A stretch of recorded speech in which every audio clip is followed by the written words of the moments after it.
Thank you, everybody. Please sit down.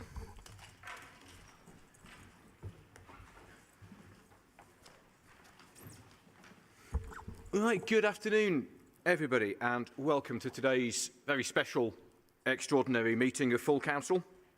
Welcome to members of the public, those watching us on YouTube, and of course a very special welcome to former councillor Anthony Negus and to members of the Langley family. It's very good to have you here with us today. Just start as normal with the safety information. We're not expecting any sort of evacuation today, so if alarms do go off, please just leave the chamber through the nearest exits and we congregate out on College Green by the cathedral.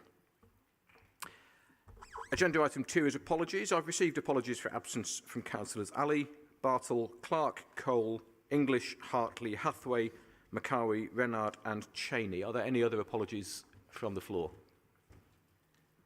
No? Okay, good, thank you. So we'll move on to our main business for this afternoon's meeting. We're here to consider the appointment of 2 honorary aldermen, as set out in the report which has been published on the recommendation of the Audit Committee, Values and Ethics Subcommittee.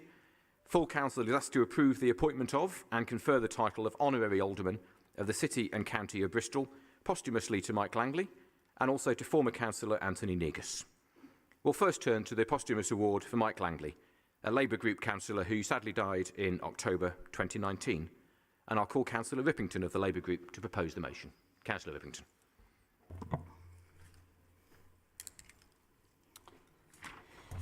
Thank you, Lord Mayor.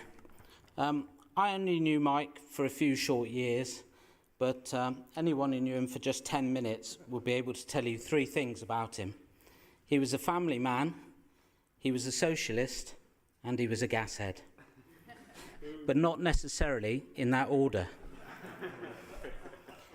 Indeed, when I shared the news that Mike was to be made an honorary alderman, one of the residents in my ward commented, wonderful news about Mike. He was a lovely man and councillor who I was proud to work with on a number of occasions. Just a shame he wasn't a City fan. I loved his flamboyant shirts too. Ah yes, the shirts. I think we all remember the shirts, don't we? In January this year, I had particular cause to remember Mike in Brislington East, as I had the pleasure of attending the opening of the new play park at Eastwood Farm.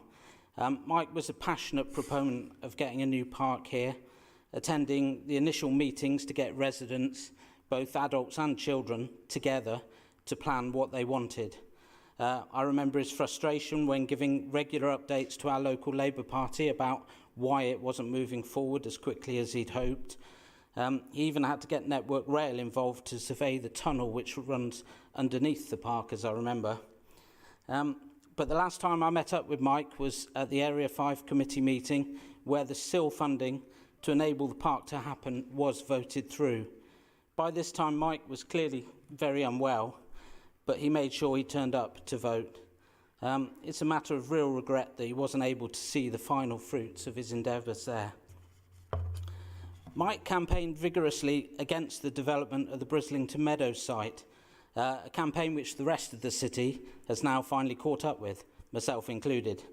If Mike was still with us, I think he'd be distraught to know that the prospect of building on the Meadows is still with us, but he probably wouldn't be surprised, to be honest. Mike knew very well that political opposition to something was no guarantee that it would not happen. But that certainly didn't stop him from standing up for what he believed was right. In 2017, Mike found himself in the unenviable position of voting against his own party in favour of a full council motion aimed at preventing the closure of 17 of Bristol's libraries. He did this after consulting fully with his local party, as I know he felt that having their support was very important to him in his role as a local councillor.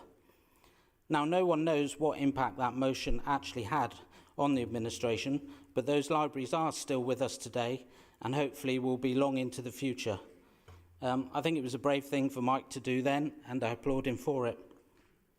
But Mike was not just a politician.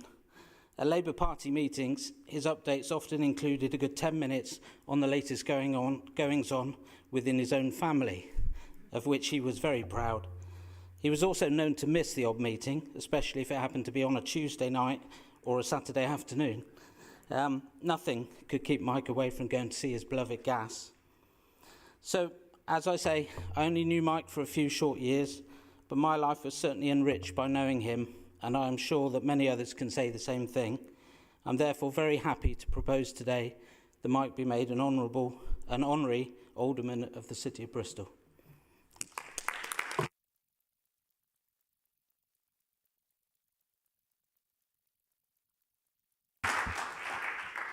Thank you very much. And I now call Councillor Holland to second the motion.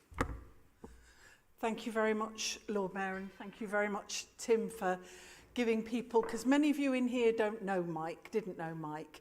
So I'm going to try and add to what Tim said to give people a picture of that person. And by pure chance, at the weekend, I was scrolling through my phone, as one does, because somebody had asked me for somebody's phone number. And there I came across Mike's number. And you know what that does to you when you see something that reminds you of somebody who no longer is with us. But what it did was to remind me of the phone calls that I would have with Mike. He would ring me to give me a bit of friendly advice, or I would ring him because I needed some friendly advice. And the report in front of us this afternoon starts with Mike having had a career as a bus driver and a trade unionist.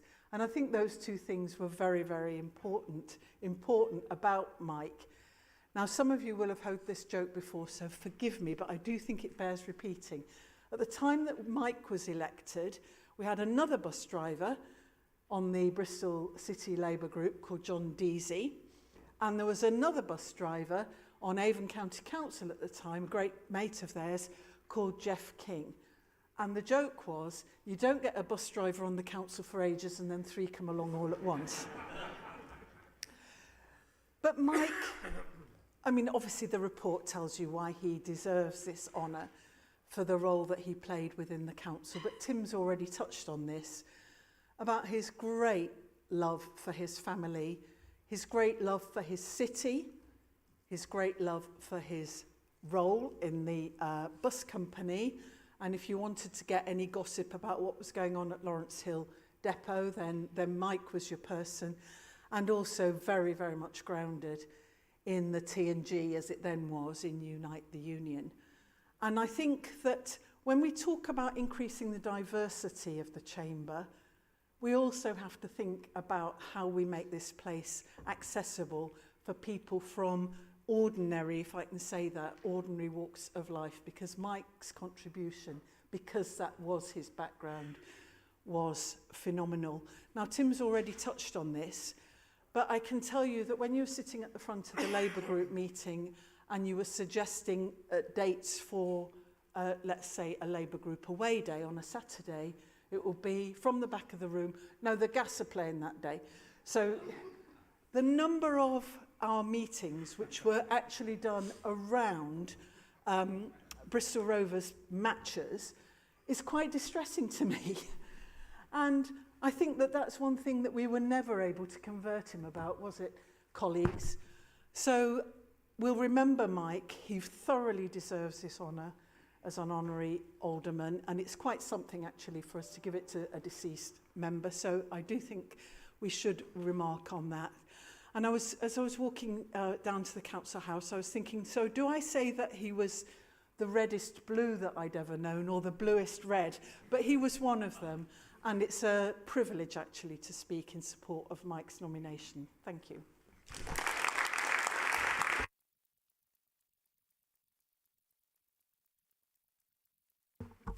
Thank you very much. Now call Councillor Dyer to speak on behalf of the Green Group.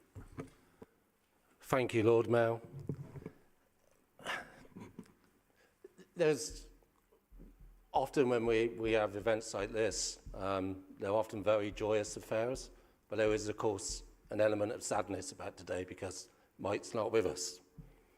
I didn't get the opportunity to serve with Mike as a councillor, but I did have the opportunity to work with him. As Ellen has referred to, we come from similar backgrounds, and you always look for people who think can help you and encourage you. I think Mike and I had a few conversations. I have to be honest and say they were often quite tempestuous, antagonistic, and that was only the conversations we had about football. Because as has already been made clear, Mike is and was and is a through and through gashead, and I'm not. Mike would often take pleasure in reminding me of the time that Rovers beat City 3-0, and that meant that they won the championship that year, and City came second. So both teams got promoted, but absolutely ruined the promotion for all the City fans because Rovers were champions.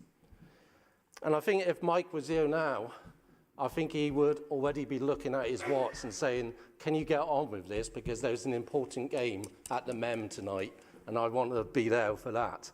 In fact, I'm pretty certain that Mike may have second thoughts about turning up for his own honorary nomination.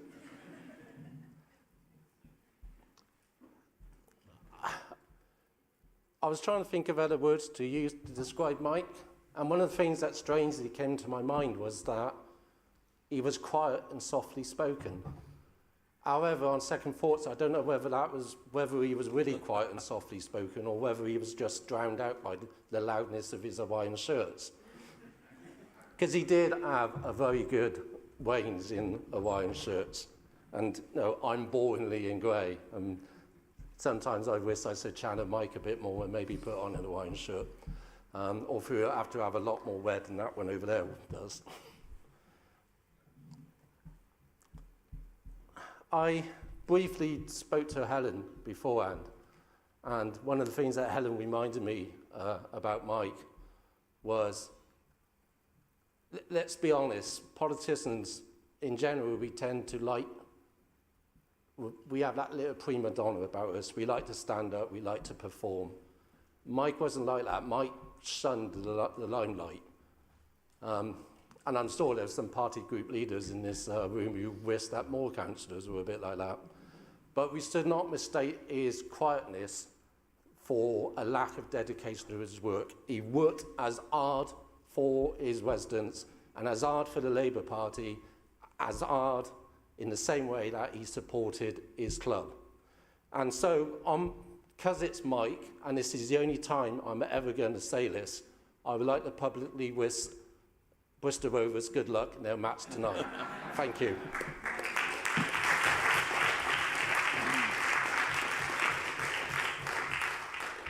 Thank you. And I'll call Councillor Eddy to speak, please, on behalf of the Conservative Group. Lord Mayor, I rise to formally move and support, the nomination of Mike Langley as Honorary Alderman. Mike Langley was undoubtedly one of those dogged community champions who are incredibly colourful, and I don't just mean the colour of his Hawaiian shirts, as others have mentioned. I got to know him much better after 2011 when he was returned for British. However, before I was elected in '92, when Mike was the Labour councillor for Frueville, we had a famous ping-pong match writing in the Bristol South and East Observer. One week I would write criticising Mike, the next week he would write criticising me. It went on for almost 2 months. Most people were probably pretty bored by the end of it.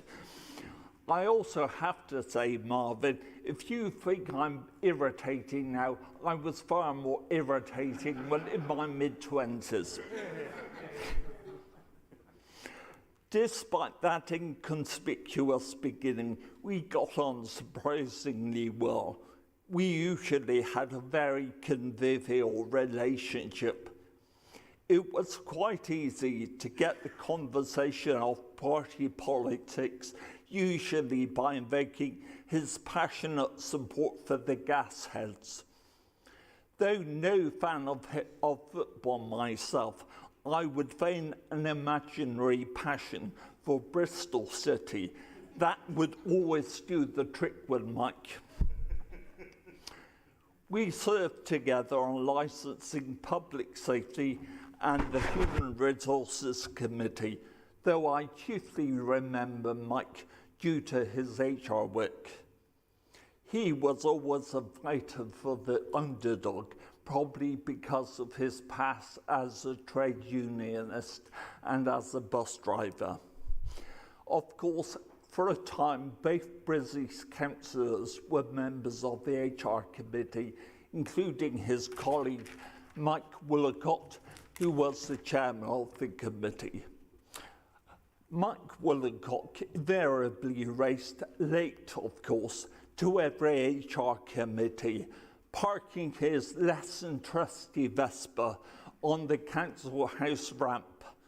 Once as committee vice chairman, I took advantage of his lateness and raced through the full agenda in 30 minutes before he arrived.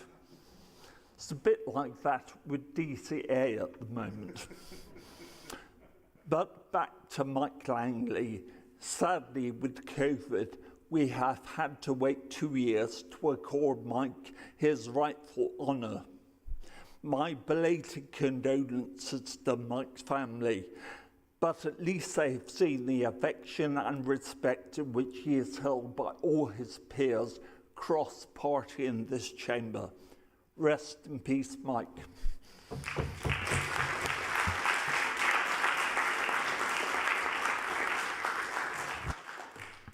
Thank you, and I'll call Councillor Varney to speak on behalf of the Liberal Democrat Group. Thank you, my Lord Mayor. And may I say it's good to see you back in your rightful seat and me back in mine.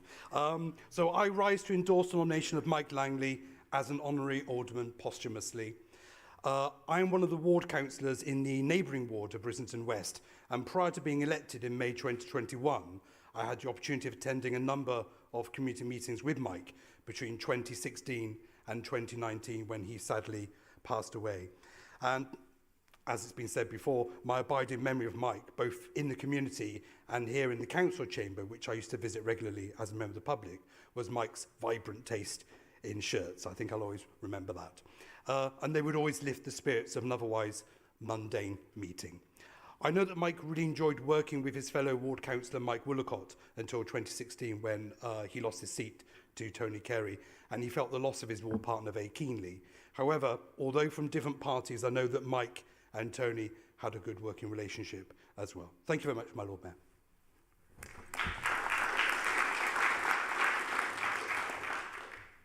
Thank you very much. And finally, on behalf of the Knoll Community Party, I'll call Councillor Hopkins. Thank you, Lord Mayor. Firstly, I think that we've got to look at, do people in politics make a difference? And it's very important that they served on this committee or served on that committee, but what are the things that they have actually done that make a difference? And in the case of Mike, it was what's already been mentioned once, which was his stance on the local library.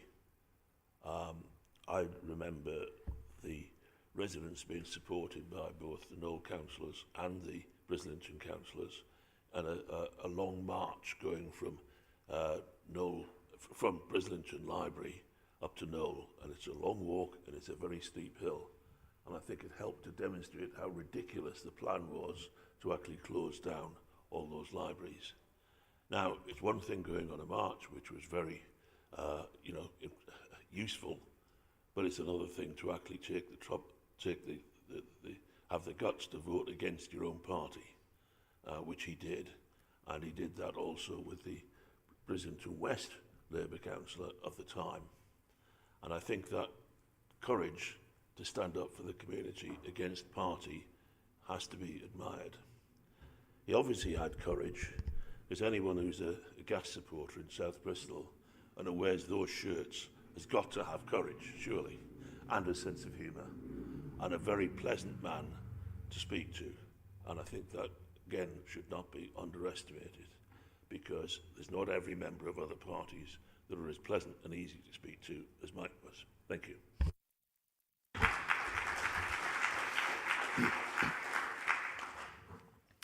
Thank you very much. That concludes the speeches, and so we'll move to the vote. And I ask full council to formally confirm the appointment of Mike Langley as an honorary alderman of the City and County of Bristol. All those in favour, say aye. Aye. Thank you. I think that's unanimous. So we'll now invite, on behalf of Alderman Langley, his brother John and son Darren up to the podium to receive his award.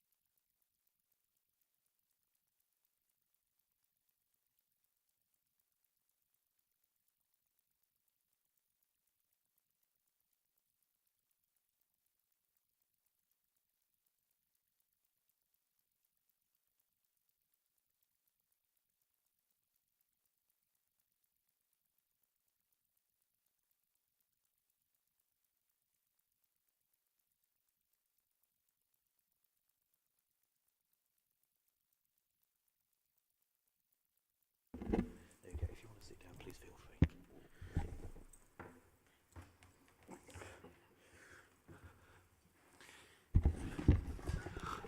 A lot of what I was going to say has already been said.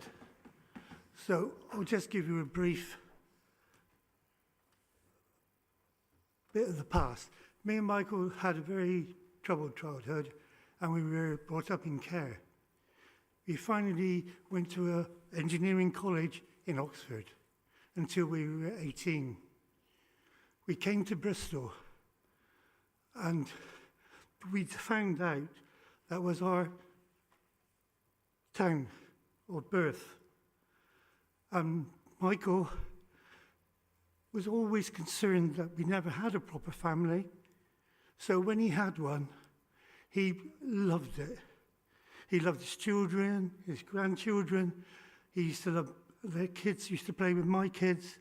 And I'm a very privileged man because I had 73 years of him. We never, ever lost touch with each other. We all came to Bristol together. We went to Rovers together. And you couldn't have wished for a better man. Sometimes he would show me up because he actually practiced what he believed in. And one point in memory that I will never forget, we were in Southmead, and we went to meet him, and he was coming out of the oncology ward, and he looked really ill. As we were going down to the entrance, I offered him a lift in the van, and he said to me, "I'm not going in that gas guzzler. I only use public transport." And he always practiced what he preached. And if it hadn't been for him, I wouldn't be the man I am today, because we thrived off each other. And I am absolutely over the moon by this award, not only for Michael, but for Bristol. He loved Bristol, and I love Bristol, and I love the gas. Thank you.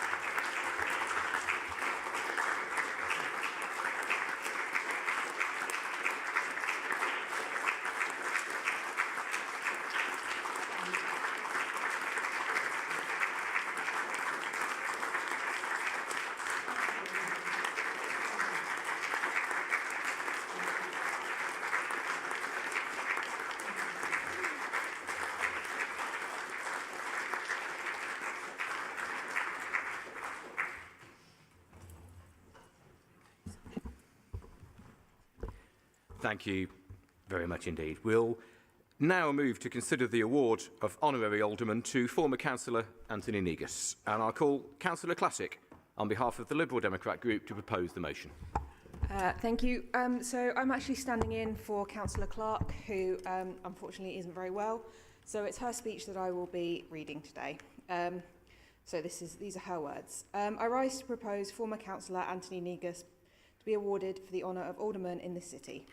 As you can imagine, I have known Anthony for a number of years. He's been an active campaigner in his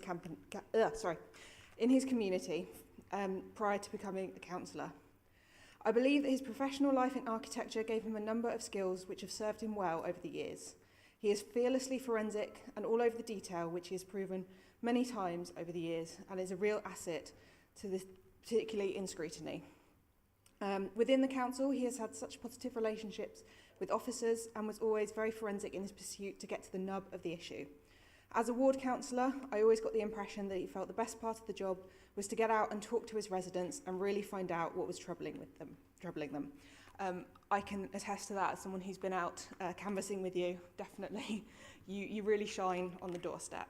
One of the things I most admired about Anthony as a councillor was the fact that to say he never gave up is a bit of an understatement. As some of you may be aware, Anthony has been experiencing health problems over the last few years, but I have to say he has kept on never letting these difficulties stop him serving the people of Bristol.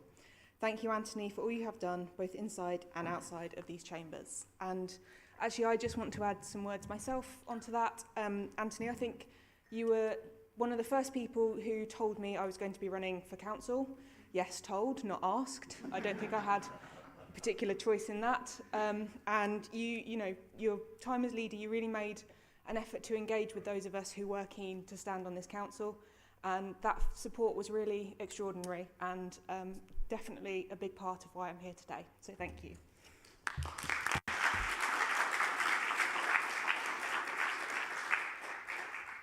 Thank you very much. I now call Councillor Kent to second the motion.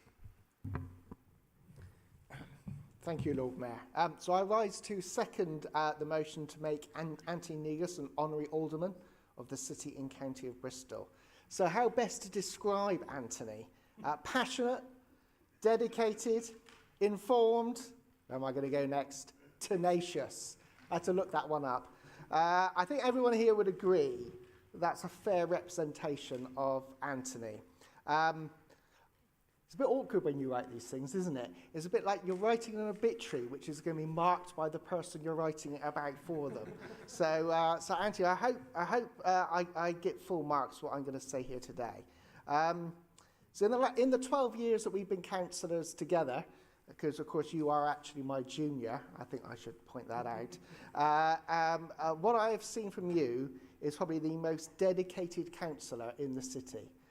The amount of effort and time you put into being a ward councillor and also representing the city and getting involved in citywide issues goes well beyond, I think, what anyone else would do. I mean, 40, 50, 60 hours a week is probably putting it mildly. I think I've seen you work in excess of that. Day in, day out, week in, week out. I don't think I've actually met such a hard-working councillor before.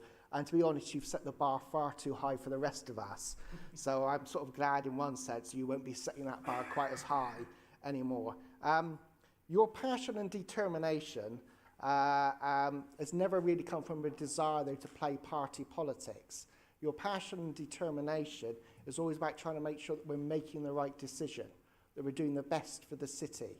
And, you know, when you're sometimes poking at power, that's what that's been about. Not about trying to make a political point, but about making sure that what we're doing is right here in the city. Because quite often we only ever get one chance. And that's what Anthony, it was always keenest to make sure that we do.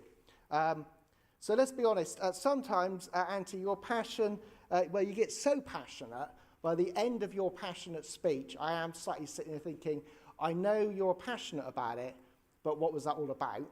I think we've all had that Anthony moment. But, you know, throughout your career here at the council, whether it's as a cabinet member where you made some really important changes, which are still being enacted actually by the current administration around issues of housing and planning,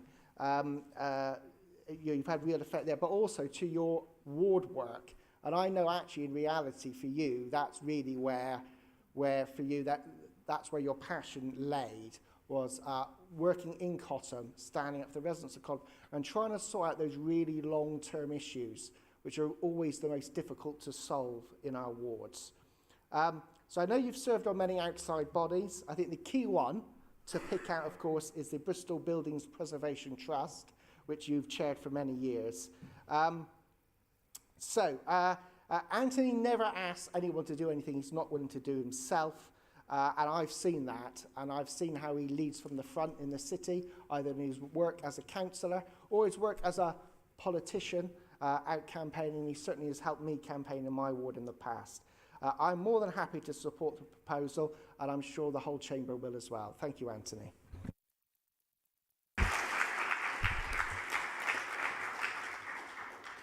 Thank you. I now call Councillor Pearce to speak on behalf of the Labour Group. Thank you, Lord Mayor. Anthony, it's good to see you back in the chamber. I haven't prepared a speech for this. I've made a few notes. Unfortunately, the proposer and seconder of this motion have stolen some of the things that I wanted to talk about. So it's probably just as well that I didn't write a speech, because I'd be deviating from it massively. We see the paper, the nomination for Anthony in the papers of the meeting. Lots of really good stuff in there. But those of us that have served with Anthony on a number of committees know that he was always passionate. Far more often than not, he was very experienced and informed. And you knew that you were going to be challenged. I've got to say that Anthony was always a very, and I speak of this as a former cabinet member who was often bearded by Anthony, that he was always very diligent and very, always stood up for his constituents. And I've got 4 words here hyphenated: student chuck-out time. We had lots of discussions about student chuck-out time. Anthony was a very good, very effective, very correct member of scrutiny. He and I share a love of scrutiny and a desire to make scrutiny more effective. Very keen on the independence and autonomy of scrutiny. Scrutiny should do what scrutiny and what council want it to do, and not be going cap in hand for permission to do stuff. And back in the days when I was chair of the Overview and Scrutiny Management Board, Anthony was very keen that we have a housing inquiry day. And I think that inquiry day was one of the best examples of fine work that scrutiny has done in my nearly 9 years of being on council, and actually helped develop some, what I continue to believe is excellent housing policy that the council has. And that is in no small part down to Anthony. So Anthony, thanks for that. Thanks for always challenging and doing the right thing by us as a council. And this award is well deserved. And I wish you well for the future chapter.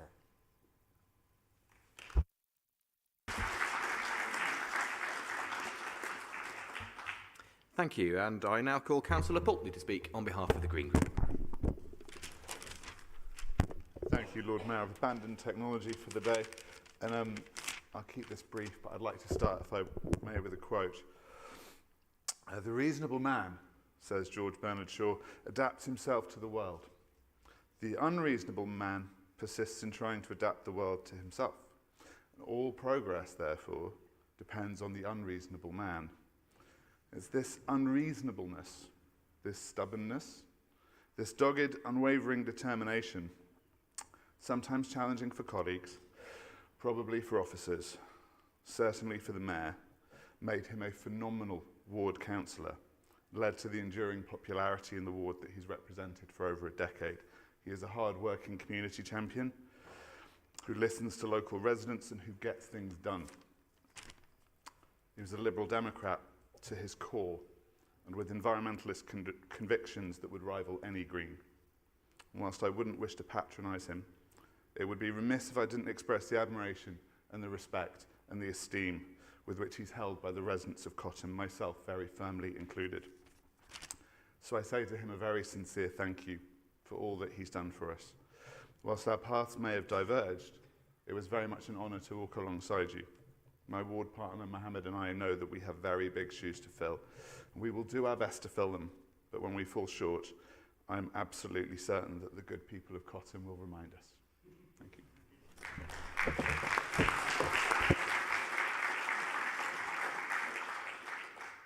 Thank you, and I now call Councillor Leslie Alexander to speak on behalf of the Conservative Group.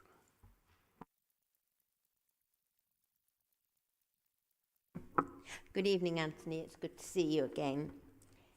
Anthony was councillor for Cotton Ward for 12 years, and I have learned from several friends who live in the area that he attended all meetings.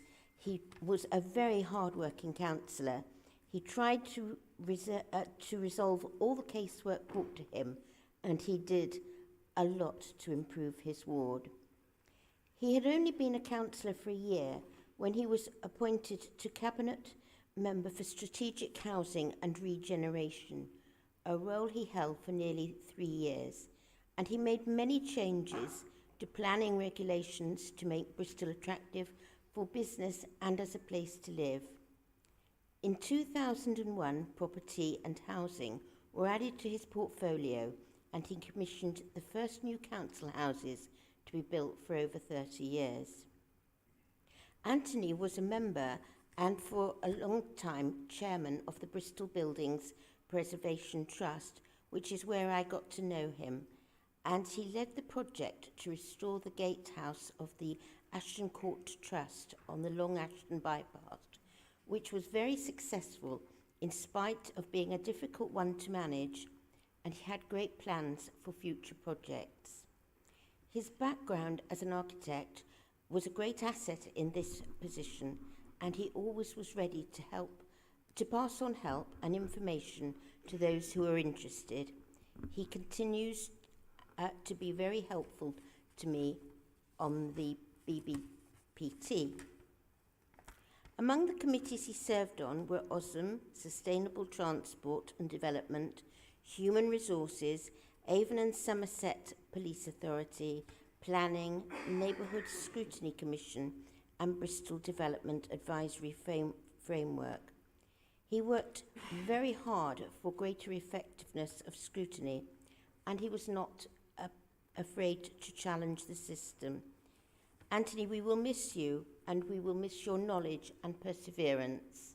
Thank you.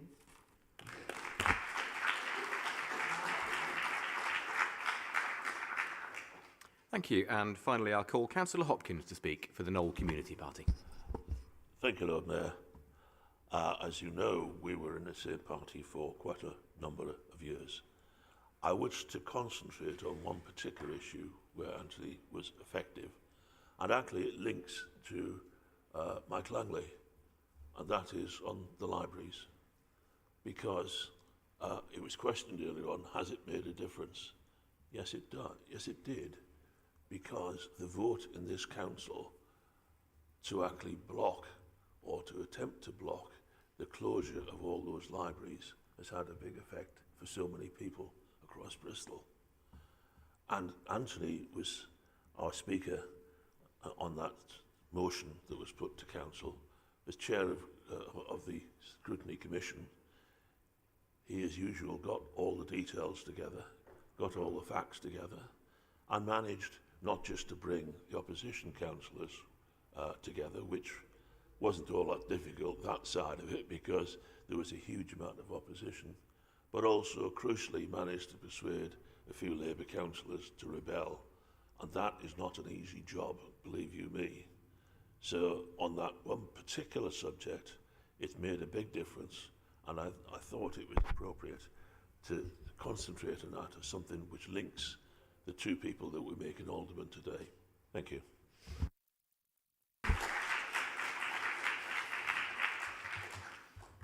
Thank you very much. So that concludes the speeches. It's time to move to the vote, and I ask full council to formally confirm the appointment of Anthony Negus as an honorary alderman of the City and County of Bristol. All those in favour, say aye. Aye. Thank you very much. Again, that is unanimous. Alderman Negus, would you like to come forward and receive your medal?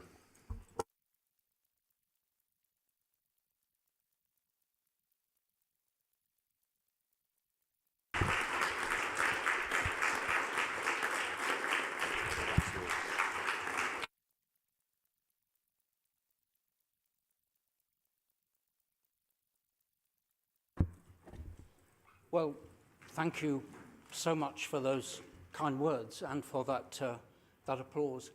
I wanted to take this final opportunity to thank all of those people that have helped me and supported me.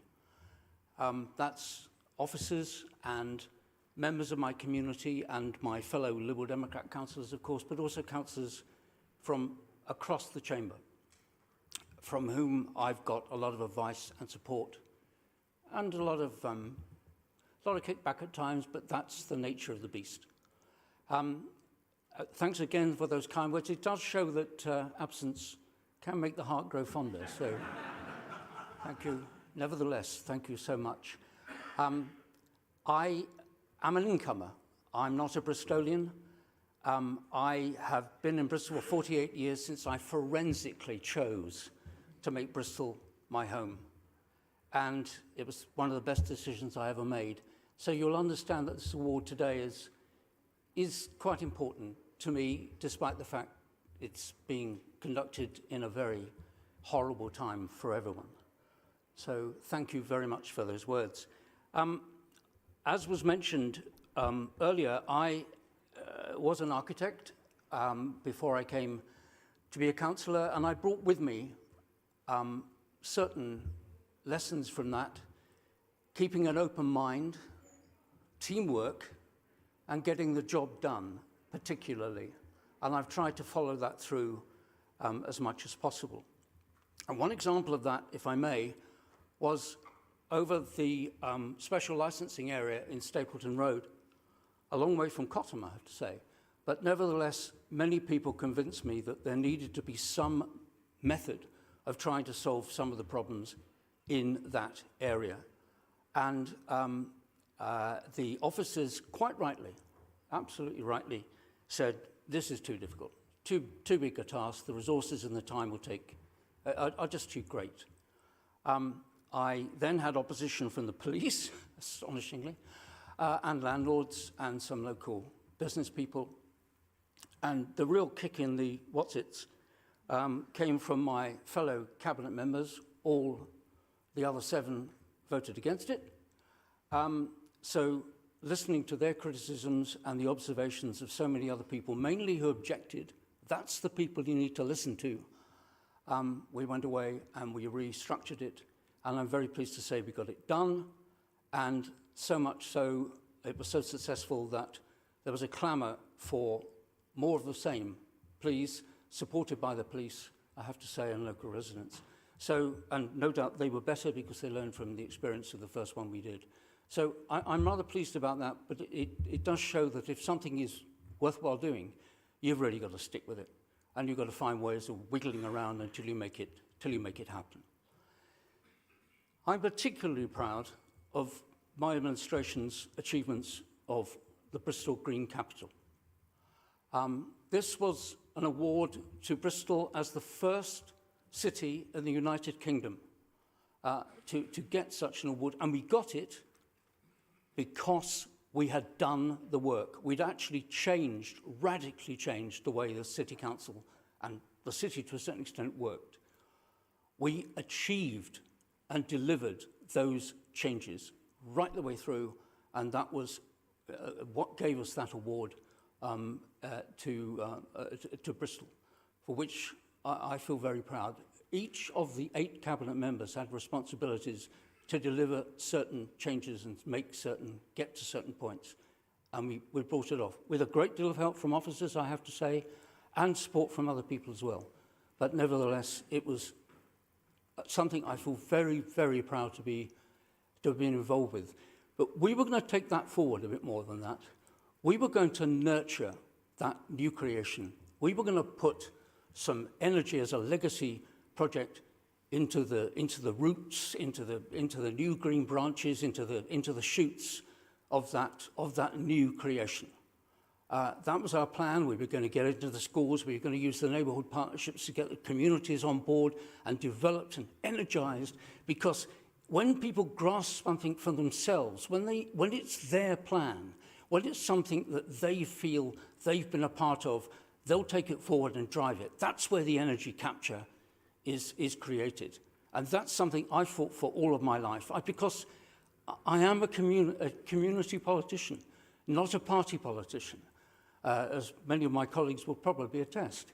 I've kicked up at times about certain things within my group, because we should be focusing, I think, on core values, that little seed in the middle of what we all believe, rather than that great shell that we build around it and we paint in different colours and make something that is, frankly, very difficult to break into. That sort of tribalism doesn't do us any favours, any of us. We really want to be reaching out, particularly to people who don't agree with us, and try and make better solutions. That sort of tribalism is the worst sort of silo that we're going to get, and I'm getting rather dry, sorry. So, going back to our wonderful tree that we're trying to nurture and get going and take forward the Bristol Green Capital, I'm sad to say that in the middle of all this, we had the mayoral system. The first mayor, I'm afraid, took some of that energy and spent it not on the roots and the branches, but on tinsel and on the great big star on the top. And then went on to freeze the neighbourhood partnerships and take the energy out of them. The next mayor came along and closed down the neighbourhood partnerships completely, and we've lost the Citizens' Assembly as well. This is completely anathema to someone who believes in community politics, who wants to empower as many people as possible to take control of their lives and to steer the city of which they're a part. And we are doing this the wrong way round, I'm afraid. Those things were got rid of because we have a top-down system where one or possibly 2 people make all the decisions. This is fundamentally against what I believe in and what we try to create with the neighbourhood partnerships and those sort of policies going forward. So with that slight rant out of the way, and some of you will be accustomed to my rants, I want to perhaps leave a few little bits with you, which I think I've picked up, and I hope I can pass on, because I don't know many of you now, and I certainly can't see many of you now. But I would start off by saying, be true to yourself. Party, whatever. Be true to yourself. If you believe in something, go for it. And object, challenge, as Steve said, challenge everything. Even the best things are improved by challenge. Trust people. Listen to people. The number of things I've learned from people that came at me sideways and I was absolutely not ready for it, the magic of that is unequaled. Everybody has something to say, and we should listen. Reach out to people across this chamber at every opportunity, particularly those ones that you don't think are going to agree with you, because by the time you get to scrutiny, and Steve and some of the rest of you will know that I have fought a campaign would hardly be the word. I have fought a long-running battle to improve scrutiny all of my time as a councillor. By the time it gets to the scrutiny process, it's too embedded, it's too cast in stone, and it's too late to do much about it.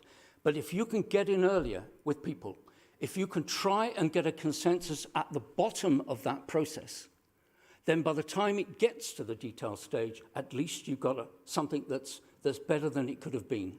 And that you get from talking and working with everybody. Barriers down, walls down. Building bridges, not walls. That's the key. I'll leave you also with something from my dad. And it's something I've always tried to emulate. He was very big on duty and commitment. And perhaps I might add perseverance. But he felt very strongly about that. It's in me, and I ask all of you do that too. And I'll leave you one on my own, and that's a surprise to you, I hope. Joy. There's not much joy in this chamber. Really. There's a bit of fun outside, but not here. But the joy, the real joy, the genuine, visceral joy comes from achieving something in your community, raising someone out of a problem in your neighborhood that you represent, getting someone somewhere decent to live or a better environment. That is to die for. That is what carries you forward on the bleak weeks when you seem to achieve nothing at all. Every now and again you get one of those, and it is wonderful. And that's, frankly, what I will never forget from this process. It's absolutely a fantastic feeling. So please, let me leave you with this, one last sentence. Please, please, do your best, your personal best for everyone in this city, which I have been immensely privileged to have served. Thank you very much.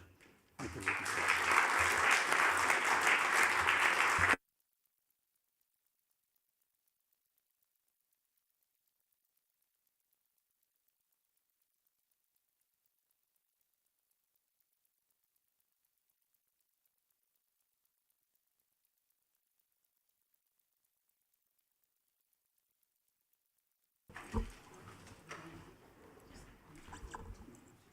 Thank you very much, everybody. That concludes our extraordinary council meeting. Thank you very much to everybody for being here, and particularly for our guests for being here today.